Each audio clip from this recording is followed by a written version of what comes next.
Olá, seja bem-vindo a mais uma aula da TV Senec. Meu nome é Leonardo Pedroso, sou professor de Geografia e hoje trabalharemos com rochas e minerais.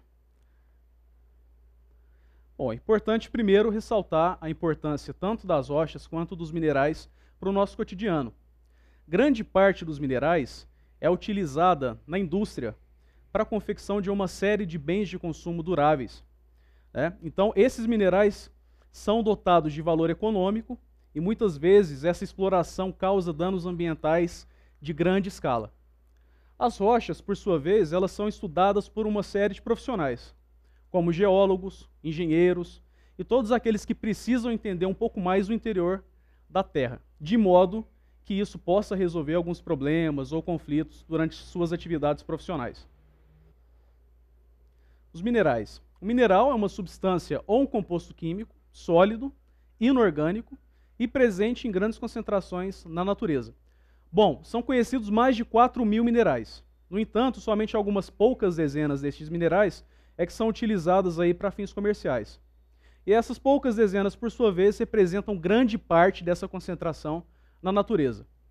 Conforme essas imagens aqui, podemos perceber que esses minerais eles possuem uma estrutura cristalina. Isso se deve em virtude à grande organização, ao ordenamento de seus átomos. Bom, esses minerais eles recebem algumas propriedades físicas que são amplamente estudadas aí por químicos, né, e por outros profissionais, como peso, volume e densidade, forma cristalina, risca, clivagem, fratura, brilho, dureza, cor. Todas essas propriedades permitem aí o estudo desses tipos de minerais e inclusive a potencialidade ou a facilidade de se encontrar alguns desses minerais em algumas áreas. Justamente porque essas propriedades aqui são resultados de condições ambientes bem específicas, associadas a uma variação de temperatura, a uma variação de pressão, entre outros fatores. Bom, essa escala de minerais aqui representa uma das propriedades físicas mais importantes dos minerais, que é a escala de dureza. É uma escala criada por um cientista alemão, Friedrich Mohs, em 1822, e ela apresenta para a gente uma série de minerais, conforme essa ordem aqui, né? Onde a gente tem o talco, a gipsita, a calcita, fluorita, apatita, feldspato, quartzo, topázio, corindon e o famoso diamante. Essa escala de dureza diz para a gente o seguinte: quanto maior for a dureza desse mineral, mais dificilmente ele é riscado, né? E se refere também a uma facilidade muito grande de ligação entre seus átomos. Logo, o diamante, que está na última posição dessa escala, representa a maior dureza da natureza. É o mineral que mais facilmente risca outros minerais e dificilmente é riscado por outros. Ele tem aí uma forma cristalina, uma estrutura vítrea, né? E também o fato dele ser extremamente raro confere um valor comercial extremamente exorbitante. É um mineral, sem dúvida, um dos minerais mais caros da natureza. Bom, os minerais eles podem ser classificados em dois grandes grupos: os minerais metálicos e os minerais não metálicos. Tá? Não quer dizer que os não metálicos não apresentem elementos químicos associados ao grupo dos metais, não. Eles podem sim apresentar esses elementos, no entanto, a sua exploração não é em virtude da presença desses minerais metálicos, né? Já os minerais metálicos, eles são explorados justamente pela grande concentração dos elementos químicos associados ao grupo dos metais. Bom, os minerais metálicos. Os minerais metálicos, exemplos destes são o ferro, o chumbo, o níquel, bauxita, manganês, nióbio, feldspato, e grande parte deles estão presentes aí em grande concentração na natureza e são explorados pela indústria. Indústria metalúrgica, siderúrgica. São essas as responsáveis pela produção de uma série de bens de consumo duráveis. Carros, materiais aí que utilizam ferro, enfim, todos esses são processados por essas indústrias. Essas imagens aqui mostram exemplos de atividade industrial ligada aí à metalurgia, né? O trabalho com ferro, as caldeiras, exemplificando a queima e o derretimento, ponto de fusão desses materiais, enfim. Já os não metálicos são explorados, né, mas não com o intuito de se explorar grupos de elementos químicos associados aos metais. Né? Exemplos de minerais não metálicos. Nós temos aí a argila, né, a própria areia pode se constituir enquanto mineral não metálico, e grande parte deles são utilizados aí tanto na construção civil, né, quanto também na agricultura, enfim, são os minerais não metálicos. Bom, além desses minerais não metálicos tradicionais, a gente tem um outro grupo de minerais não metálicos, que são aqueles fósseis, associados aí a formas de vida do passado, que foram soterradas e, mediante a influência de processos físicos e químicos, né, a alta temperatura, a alta pressão, sofreram essa variação aí. Bom, esses minerais não metálicos fósseis também são chamados de hidrocarbonetos. E o exemplo clássico desses hidrocarbonetos é o carvão mineral, é o petróleo e também o gás natural. Tá? Aqui as imagens mostram para a gente a exploração do carvão mineral, um duto de gás natural, responsável pelo transporte desse gás, e também a presença do petróleo, né, em grande parte aí presente no nosso país. A plataforma continental e a plataforma oceânica brasileira com uma grande quantidade, uma grande reserva de petróleo. Bom, antes de entrar aqui nas rochas, é importante ressaltar que esses minerais hidrocarbonetos eles são de suma importância. Se não fosse o petróleo, a gente não teria aí essa grande quantidade, essa grande circulação de veículos dentro das cidades. Uma outra importância também é o carvão mineral. É uma das grandes fontes, uma das grandes matrizes energéticas utilizadas lá no continente europeu. E a queima desse mineral fóssil, por sua vez, gera uma poluição atmosférica muito grande. Beleza? Bom, aqui nas rochas, a rocha pode ser definida como um agregado sólido, tá? Composto por uma variedade mineralógica, ou seja, a rocha é formada por minerais, muitas vezes por 2 ou mais minerais. Tá? Bom, aqui exemplos de rochas. Né?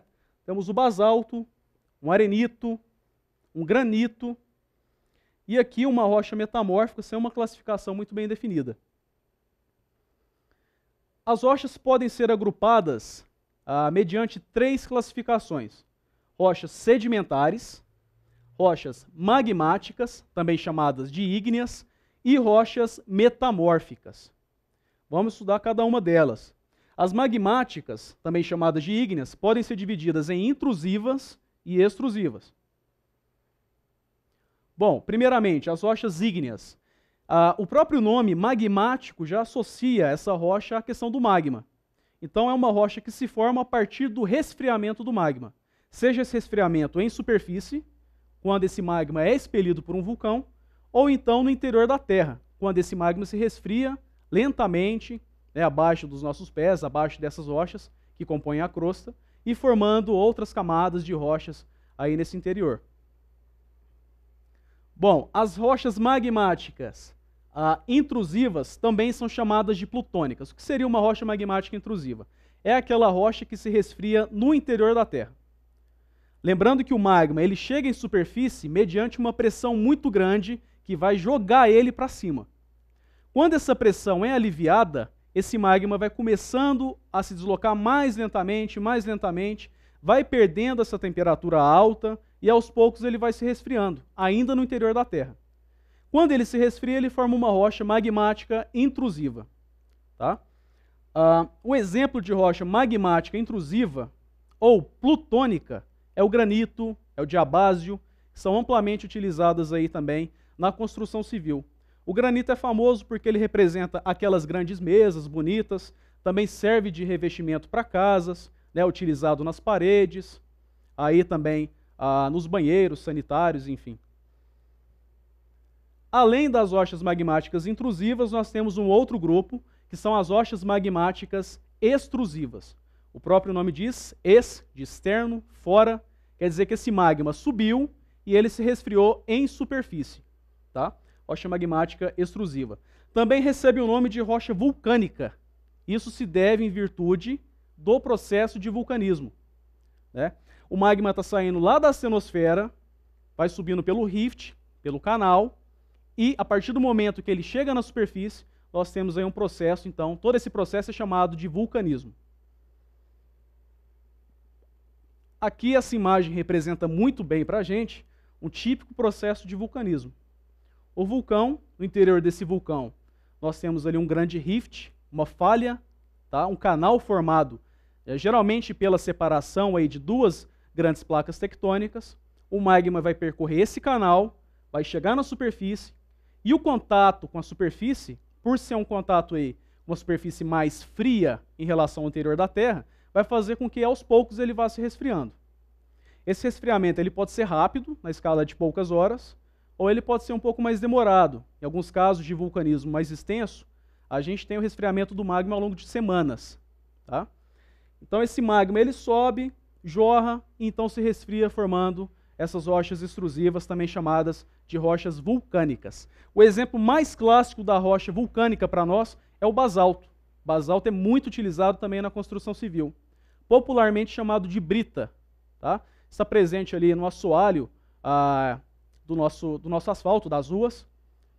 Ele representa as estradas. Então aquela pedrinha preta, coloração mais escura, é o basalto. É uma rocha que um dia foi um magma que foi expelido por um vulcão.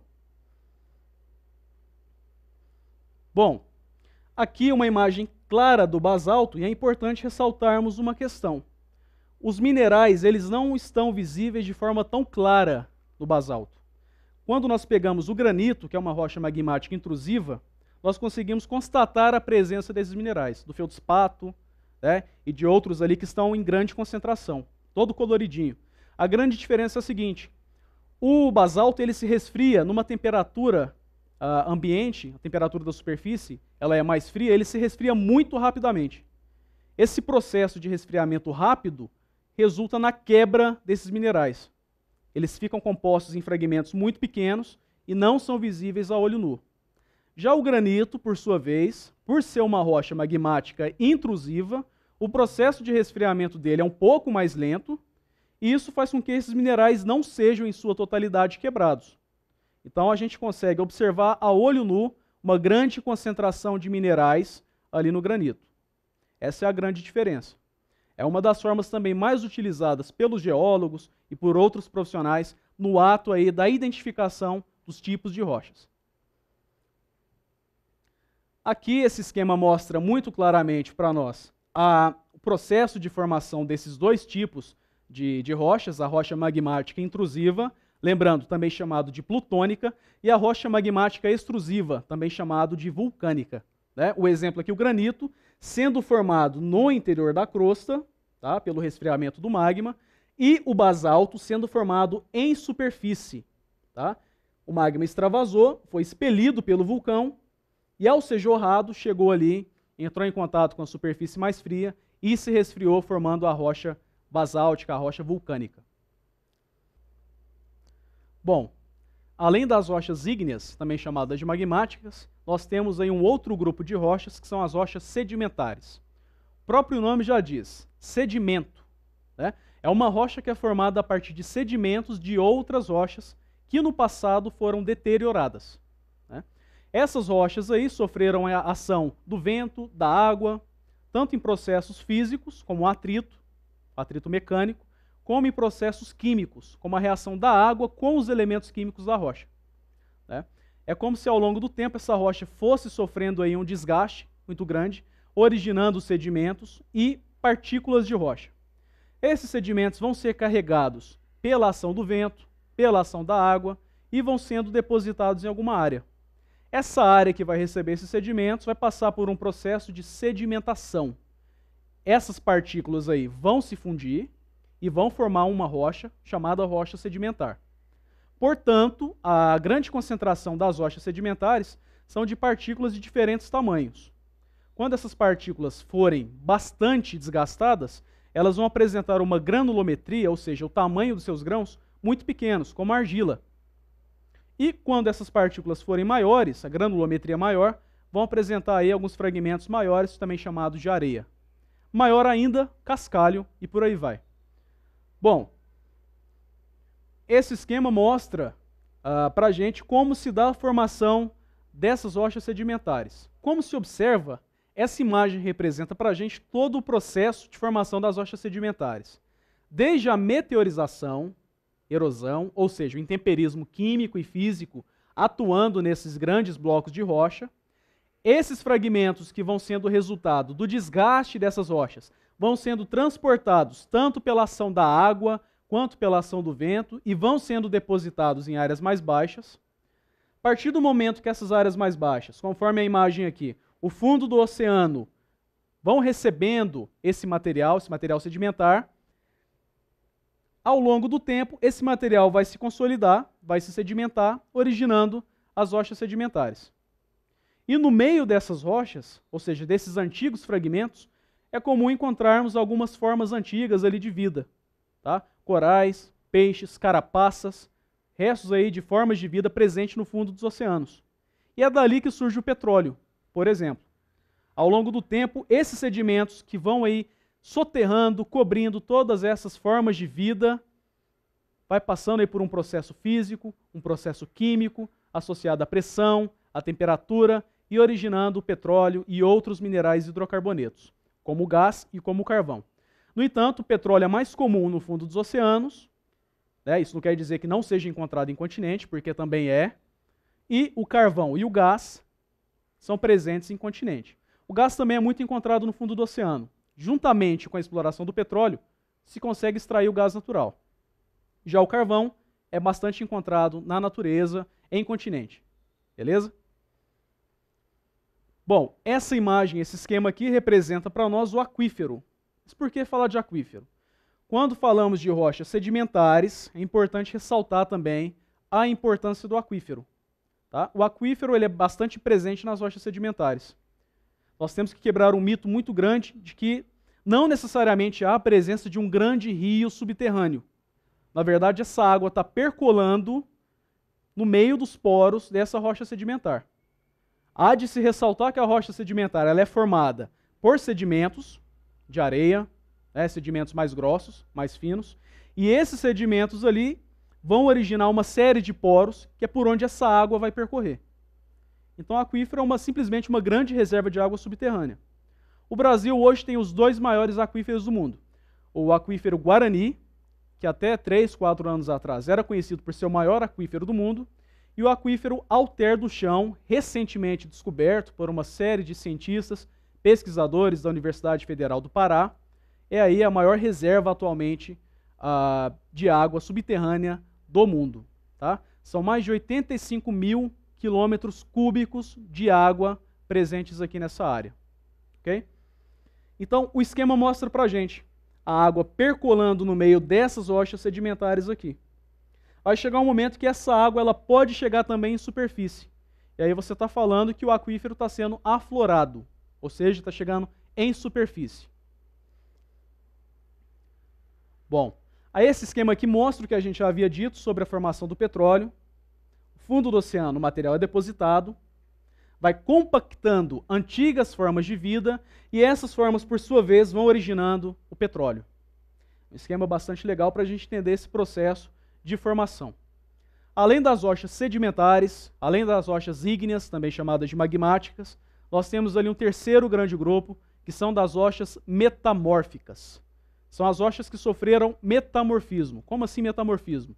Metamorfismo é uma mudança física e química na sua estrutura.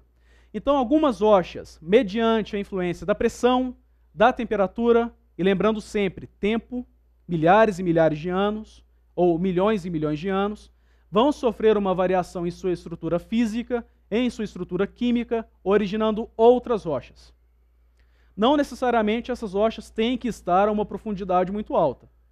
Algumas podem se formar a profundidades aí, menos elevadas, algumas profundidades mais rasas.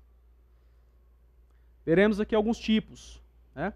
Nós temos aqui o clássico mármore.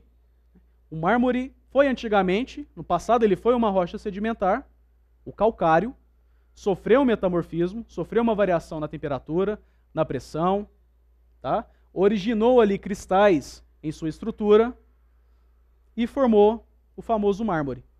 Então, eis uma diferença também, o mármore é uma rocha metamórfica, o granito é diferente, o granito é uma rocha magmática intrusiva.